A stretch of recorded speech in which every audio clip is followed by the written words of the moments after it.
読みます。本を読みます。食べます。ご飯を食べます。書きます。漢字を書きます。6時にご飯を食べます。12時に漢字を書きます。6時に本を読みます。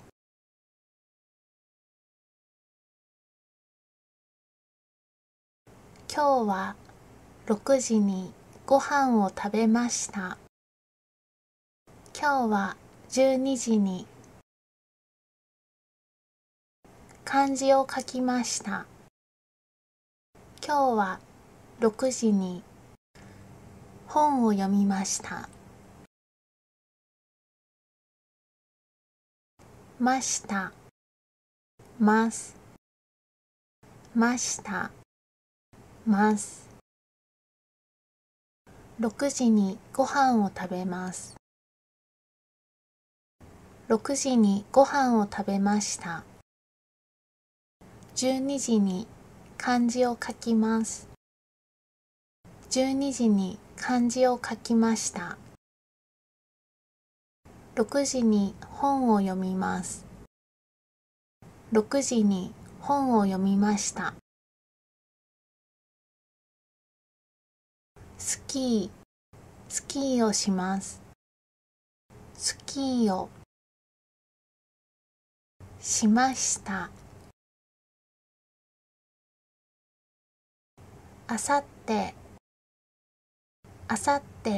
スキーをします。今日のまとめ。ました、ます。6時にご飯を食べます。6時にご飯を食べました。12時に漢字を書きます。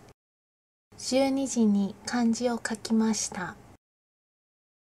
6時に本を読みます。6時に本を読みました。あさってスキーをします。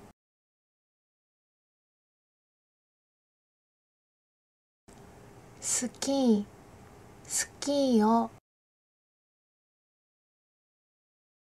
しました。